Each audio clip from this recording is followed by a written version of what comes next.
Sandra Bland, I just can't comprehend how smoking a cigarette could lead to an arrest. Tell me who killed Sandra Bland. Help me to understand how a failure to signal could lead to someone's death. While Sandy sleeps,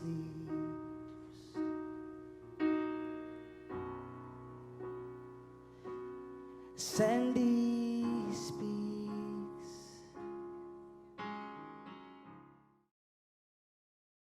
The first person we have going up is Paige May.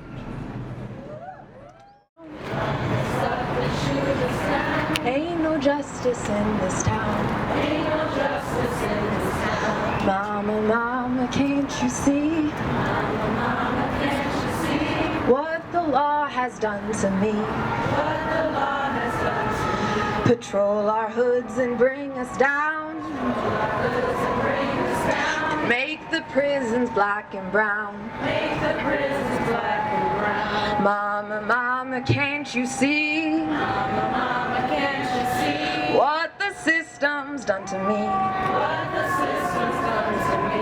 We're Kia Boyd and Sandra Bland. Kia Boyd and Sandra Bland. Ain't no justice in this land. Ain't no justice in this land. Without you, we're not gonna win, and so I need you to keep coming out. I need you to feel fucking angry. I need you to feel sad. I need you to feel rage. I need you to feel, I need you to feel the urgency. Our people are dying. I was just, I was in this meeting before this talking about stop and frisk, and you know, we were trying to talk about how we understand it. And one of the things I've been thinking about, because of this person I was talking to recently, is just the ways, like, these names that we have now, right? Sandra Bland, Eric Garner, Mike Brown, they're all people who were killed because they refused to be fucked over, right? They refused to have another fucking cop tell them that they were doing something wrong, when all that they were doing was living their lives. All Mike Brown was doing was walking down the street. All Eric Garner was doing was living his life. All she was doing was driving for a job. Like, and we talked about how we get punished as black people for just being. We're just trying to be. We just want to live. I just want to be free, you know? And because they said, fuck you, they're dead. They're gone. Like, they're gone. So I want you to feel that. I want you to feel that that's what we're up against right now. That every day, when those cops fucking stop us, when they stop my brothers, when they stop my sisters, when they stop my siblings on the street, that is violence. And we should tell them no. We have to tell them no more. Because if we don't do that, if we rely on people like me to say that, they're going to kill us. They're going to take us out one by one. We have to come together around this. That is what I need you to do. All right.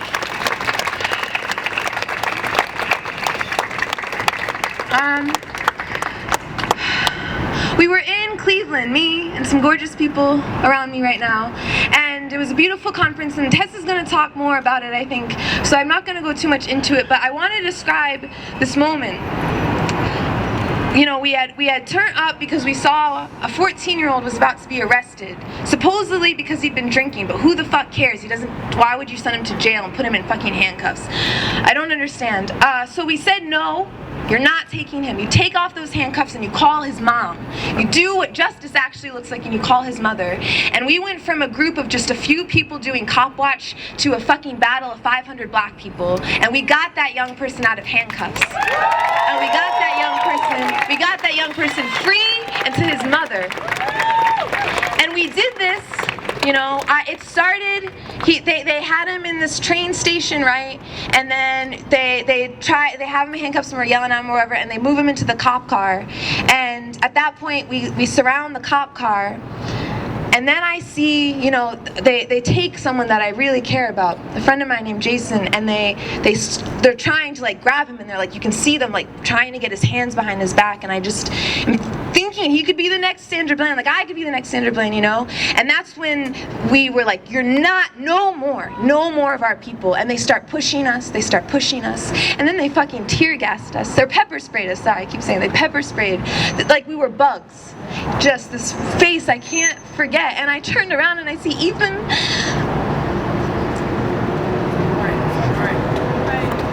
And then they hit me with pepper spray. And my friend Malcolm carried me to the side. And he waited until there were healers who took care of us. And these were mostly black women. These were mostly genderqueer people taking care of us. And 500 black people turned up. More and more people start coming through. There are folks running to get supplies. There are folks on the phone with this kid's mother. There are folks leading chants. There are folks making sure that we're coordinated. Everyone had their role. There are people holding each other's heads, taking care of each other. And I need you to start taking care of each other. Not just when we come to these spaces, not just in our meetings, all the damn time. At the bus stop, on your block, to the homeless person that you pass, take care of each other. And when it ended, when this young person was free, we erupted into dancing and cheering, and a butterfly rises out of the crowd and is struggling to fly. And I'm like, if that butterfly dies, like our movement is over. And it makes it up to this tree, to the sounds of our chanting, to Kendrick Lamar's from To Pimp a Butterfly, we gon' be all right. And we raised our fist to a fucking butterfly, and it was beautiful, and the ancestors were there. And for folks who couldn't see it, it's real, it's scary, but we're gonna be all right. There was a chant I learned. Y'all can do it with me. Power! Power! Power! Power! Power! Power! I want... While Sandy sleeps,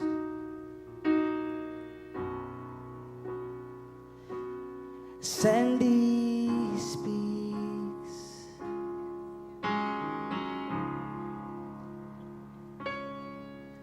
Tell me who killed Sandra Bland. Help me to understand why the cop who pulled her over still has a job. If this speaks to any of you, let me know. Amazing grace, how sweet the sound that saved a wretch like me. I once was lost, but now I'm found. Was blind, but now I see. Eli, Eli,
has.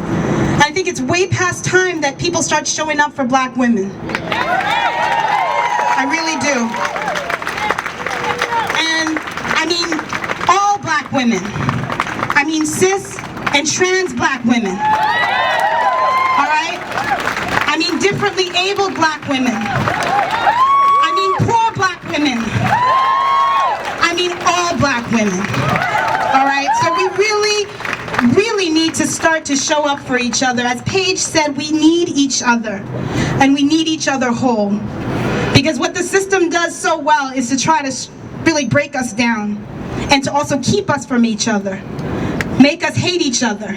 Divide us. What we need is some unity, but not unity that papers over our differences. Unity where we actually pay attention to those differences, lift those differences up, and help that make us stronger. So I'm excited, even though our sister Sandra Bland was killed. I don't care how she ends up dying. I don't care about the CSI version of how she ends up dying. I'm not interested in the way that I don't understand how we think the system that kills us is going to also tell us the truth about how we die. I don't understand that. No matter what happened, if this woman took her life, she took her life because the system forced her into a position where she felt she had no way out. The system killed her. The police killed her. That's all we need to know. The rest is just superfluous. We don't need more information. We know what happened. So I want to read a little piece of a poem by a friend of mine. Pulled over, was stopped, was found dead. Who stopped? Who found? Who arrested? Who pulled over? Who stopped? Who found the black woman's sound too loud and slammed her on the ground? The cops who found the black woman's sound of dignity. Think again, we have to live beyond the passive voice, right? Sandra Bland was killed. Sandra Bland was found. Sandra Bland was arrested. Sandra Bland was stopped. Sandra Bland was stopped by who? Sandra Bland was arrested by who? Sandra Bland was killed by who? The who remains invisible way too often. Our job is to make sure that who is not invisible anymore. Call out the police. Stop being afraid. Stand for each other. Hold each other. When you see young black people on the corner being put up against these cop cars, you stop and you film their asses. You make sure they know you're watching.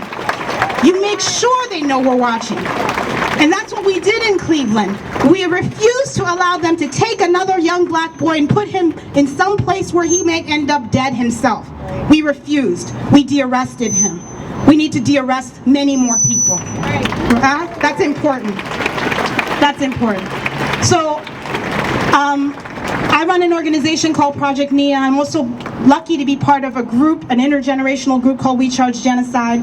And one of the things that I think is important about this moment that we're in right now is that we need more people. We need more people joining organization. We need more people joining organization. We need more people stepping up and into collective action. Not action that's individualistic, but action that brings us together so that we can build power, so that we can overthrow the systems that are oppressing us. We need more people. This is critically important. So if you are somebody currently searching for a place for yourself, there are so many different kinds of things happening in this city right now. There are people pushing for civilian control of the police through CPAC. There are people pushing for Stop Act currently to try to make sure that we have data transparency around stop and frisk. That's something We Charge Genocide is working on. There's a big march, a mass mobilization on August 29th, right? Starting at the federal building, pushing for community control of policing. Ultimately, for myself, since I'm a prison abolitionist and an abolitionist writ large, I think the only way for us to survive is to end the police and end the prison and end surveillance. That's not for everybody. Yeah. That is not for everybody. There are people who still can't get to abolition yet. You'll get there, I promise you. You will get there because you're going to realize that there's no way to reform this. There's no way to reform this. There's only a way to abolish it. But in the meantime, meantime, for those of you who are down for reform, there are plenty of reformist projects currently going on that you can help support. So thank you all for coming out. Thank you all for being here. Let's keep up fighting. Let's make sure we lift up the voices of Black women. All month in August, Black August, we will be reclaiming Black women's struggles against the state. You're going to have lots of opportunities to come to events and actions where we're really lifting up Black women across the board. Yes, we're going to do that. We're going to do that together. Yeah? Yeah. All right. All right. Power to all of you. Power to the people.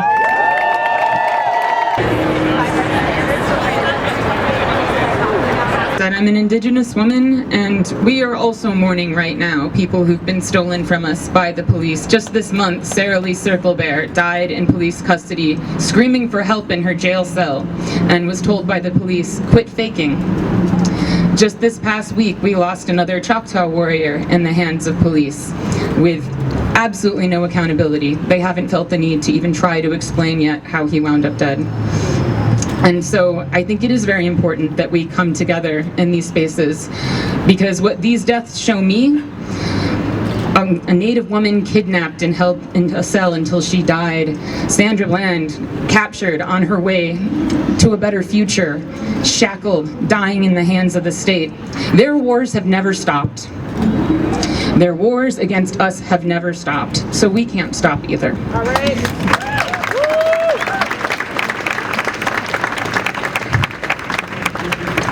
So I'm grateful for everyone who's here. So just a couple of technical things. After our last speaker, Kimberly, has gone on, we are going to cross the street together. We are going to cross the bridge together, and what we're going to do is we're going to form sort of a human line extending across the bridge, standing side by side, to just create a powerful visual of just how many people showed up for Sandra tonight. Because as Miriam said, it's about time people started showing up for Black women.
Until the killing of Black men and Black mothers' sons is as important as the killing of white men and white mothers' sons.